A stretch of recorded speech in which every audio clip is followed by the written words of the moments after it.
Hey everyone, welcome back to my channel. Today I am filming a little video all about sharing a car. So if you didn't know, my boyfriend and I share one vehicle between the two of us, and we're pretty sure we're gonna do this for probably the next 5 to 10 years at least. It's definitely a lifestyle change that we went into not knowing how long it would last, but we think now that's the path that we're on.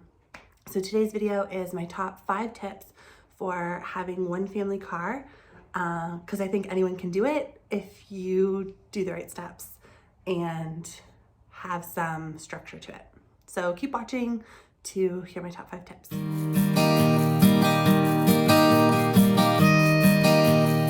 Okay, so tip number 1, really important, probably the most important tip, is to make sure that you both really like the car. If you don't both really like it, you both won't enjoy driving it, one of you will feel resentful that you're sharing and you don't even like the car, and I think it will just cause a lot of problems. So the way that Justin and I kind of figured this out was actually really easy. On our very first date, we met somewhere because obviously, you know, safety first, we weren't sure who we were meeting. So I drove myself and so did he, and I pulled up to our date and, you know, parked, got out of my car. He had arrived a little bit before me. And so he recognized me. He's looking for cars, obviously coming. And the first thing he said to me, I'm pretty sure the first thing he ever said to me was, "Is that your car?" As I got out of my car. And I was like, "Yes, it is." And he just pointed behind him. He's like, "That's my car." So we were driving the exact same car. Only difference being mine was a couple of years newer, and mine was red and his was black. That was it. And really the difference in the models, very small differences, just the technology had kind of changed by the time I got mine. So obviously we both like our car. And so when we went down to one car, it was an easy transition because our cars were nearly identical. So we both love it. Okay, tip number 2. This one was probably harder for me than it was for my boyfriend. But again, it's a good tip, and honestly, it's probably just a good way to live. Tip number 2 is be willing to not live in your car.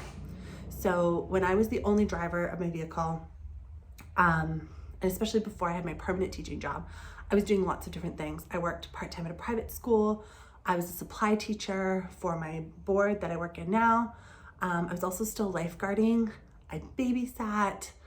I did a lot of different stuff. So in my car, I always had a couple of things.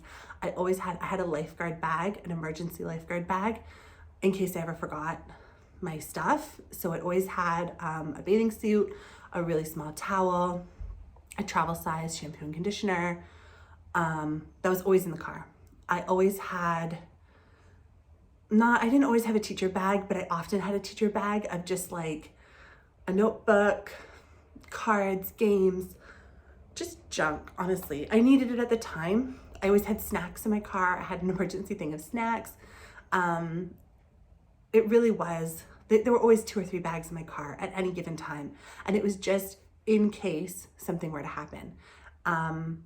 You can't do that when you share a car. We just can't do it. So it's just a normal, we drive a Hyundai Elantra.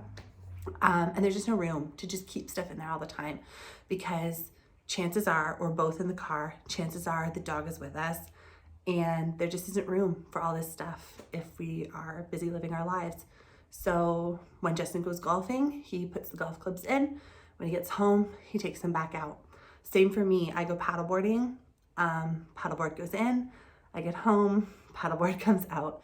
And it's not a huge deal. But it has made it a lot easier. It has made the transition to one car a lot easier. So that is tip number 2. Be willing to move your stuff around, and nothing other than like our safety blanket and our first aid kit, nothing stays in the car forever. It's always in and out. Okay, tip number 3. This is the tip that I love the most. Justin doesn't mind it. I love to plan stuff. I just love to write it down and then do it. Super nerdy, but that's just how I am. You absolutely have to communicate about your plans. You can be spontaneous, totally, you know, live life by the seat of your pants, but you have to let the other person know, or the other people who are sharing the car know what's going on. So what we found works for us is we talk usually at the start of the week on a Sunday night or a Monday. Okay, what's up for you this week? Appointments, social stuff. If we're both going, if just one of us is going, whatever the case may be, you have to communicate. We have a family calendar on our fridge, paper. Justin really wants to do a digital calendar, and I get it, but I like having my digital calendar and then writing important things on the paper calendar. And the paper calendar's in the kitchen, and we're always there. We always just look. So that's really important, because if one of you is expecting to take the car to work, but the other one has a doctor's appointment, eye appointment, anything, then that's gonna be a problem, and you're gonna need to talk it out and figure out a plan. So yeah, communicate about what's going on. Calling tip number 4, get it nice and keep it nice. And we're kind of only doing half of this. So because when we met, we each had a car, what we ended up doing is first we put Justin's off insurance, so we weren't driving it. Then a couple months later, after that went really well, we sold his car. So we didn't make the transition like full stop right away. We slowly did it. We could have just changed our minds and gone back. And we just kept my car. We didn't buy a new one, we just kept it. When we go to buy a car in the future, since we're only planning on buying one, we're only ever planning on having one car payment at a time, we're probably going to be able to afford a little bit of a nicer car than if we were both always getting new ones, right? Or always having 2 cars on the go. So that's our future plan, get it nice. You know, you can probably get the higher trim level. You can probably get a little bit of a bigger vehicle or a name brand that you like a little bit more. If you can't, that's okay, but get a car that's nice, that's going to treat you well for the time that you'll use it, because you'll both be using it all the time as a driver and as a passenger. So it's really important. The other half of tip number 4 is keep it nice. So obviously we take our car to get serviced. If there's little things that we can do to make it a little bit better, we do them. We keep it clean. We get it cleaned. We just spend the money on keeping it nice. And when we upgrade, we plan to get a little bit nicer than what we could get if we always had 2 cars. Okay, tip number 5, really important, and it requires the buy-in of some other people. So tip number 5 is backup plans. You have to have a backup plan. Everyone relies so much on their car. Most people drive their car probably every day. When you share one car between 2 people, or for your family, for sure, someone's using it every day or counting on it. So our backup plan is, number 1, in our insurance policy, we pay for the feature of getting a rental car, because if something were to happen to our car, we're in a fender bender, it's out of commission, we need a car. We just need one, right? So we have that in our insurance. The other part of our backup plan is that we never feel any guilt or like we can't afford it or anything like that with getting an Uber or taking a taxi or whatever we need to do.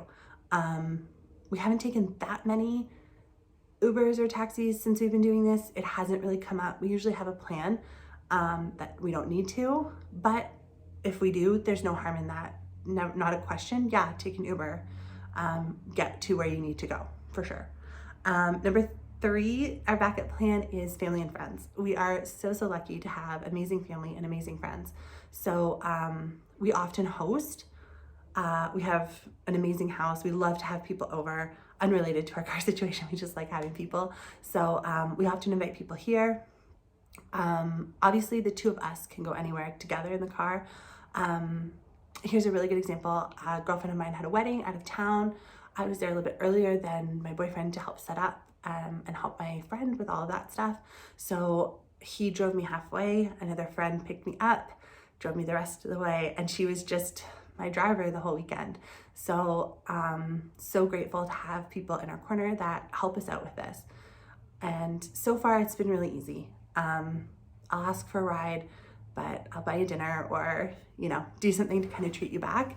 And it's been really great. The other emergency backup is my parents. So they live about 15-minute walk away, and they are 2 people and they have 2 cars. So if we ever really needed to, we could borrow my mom's, but so far, I want to say it's only happened once that we've asked to borrow my mom's car. So that's actually been really nice. It's there if we need it, but hopefully we don't need it all that often. So yeah, so those are our backup plans. I guess I just want to talk a little bit about why we're doing this, how we're doing it, and our future plans just a little bit. So the why is kind of two-pronged, maybe three-pronged. Firstly, I didn't see why we needed two cars. So once we were living together,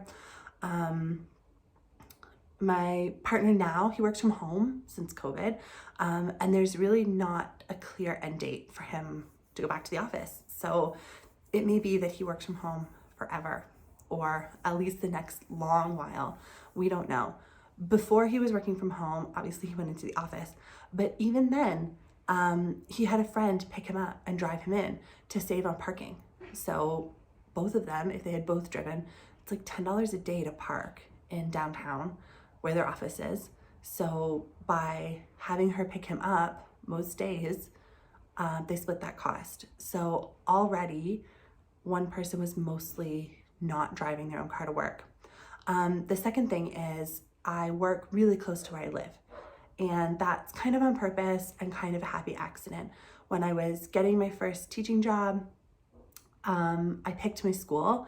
I was kind of centrally placed, didn't have to interview, just the hiring structure here, that's how it worked that year. And I picked a school that had a really great reputation. I had supplied there a lot, so I knew some of the people a little bit, and it was close to where I lived. So those were all great things. And when I started working there, the first year I worked there, I walked nearly every day to and from work, and it was about 15 minutes. So not only is that like good for me, but I wasn't driving my car. And I've been at that school now for a couple of years. I don't know when and if I'll leave. Will I always work so close to home? Maybe, maybe not. But for right now, I can walk myself to school in 12 to 15 minutes. So as long as I'm not bringing any big equipment in or bringing any big equipment home, it's really not a problem. So we both have ways to get to work that aren't our cars that we honestly prefer for lots of different reasons. The other thing is obviously cost. So it's funny, actually having two cars on insurance, even when one isn't being driven, is actually really cheap because you get to bundle your car insurance. But whatever, we're not running two cars, we're not maintaining two cars, we're not filling two cars with gas. So we are saving a little bit of money. We both owned our cars. Justin had a car payment, but it ended a little bit before we sold it. So no car payment, but if we did have one, we'd only have one, which is really great. The third piece is convenience. When we took my boyfriend's car off the road, that was great. We did kind of a trial run of sharing a car. The problem is cars are not meant to sit. It's not good for the engine, it's not good for the car. And it was surprising to me how difficult it was to remember to go out there once a week and run it. It just was hard to do. So yeah, that's kind of our why. It's better for our wallet, it's better for the environment, and it just makes sense for our family and how things are right now. How we did it, or how we do it. Like I said, I walk to work. I worked from home a lot this year as well, online teaching. Hopefully that doesn't continue. Hopefully I go to work every day next year. Justin works from home. There's no end in sight for that. He really likes working from home, so it's pretty easy. If he ever did have to go back to work, we'd have another talk. We'd have to see what that looked like. But for right now, it's working really well doing that. Our friends drive us. Our friends come to us. We take an Uber. We walk. I walk a lot of places. Really lucky to live in a neighborhood where it is very walkable. 5 minutes can get you to a grocery store or the dollar store. 15 minutes can get you to a restaurant, pharmacy, all of that stuff. So yeah, it's very walkable. It's very easy to live here with limited cars. Our future plans. So I have owned this car for 5 years, coming up on 5 years. So it's not very old. It's still doing great. We plan to drive it for the next little while. We will probably be a one-car family for the foreseeable future. There's no end in sight necessarily.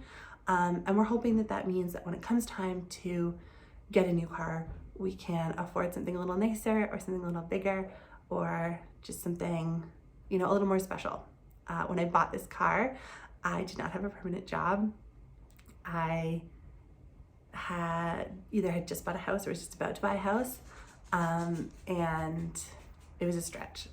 So I hope that I'm not in that situation anymore, and the next time we go to get something, we can get something really cool.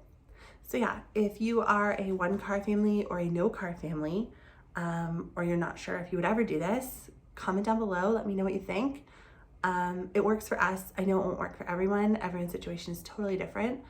And yeah, this is just what we're doing. So yeah, if you have anything to say, let me know. Otherwise, like and subscribe, and I'll see you in the next one. Thanks again for watching.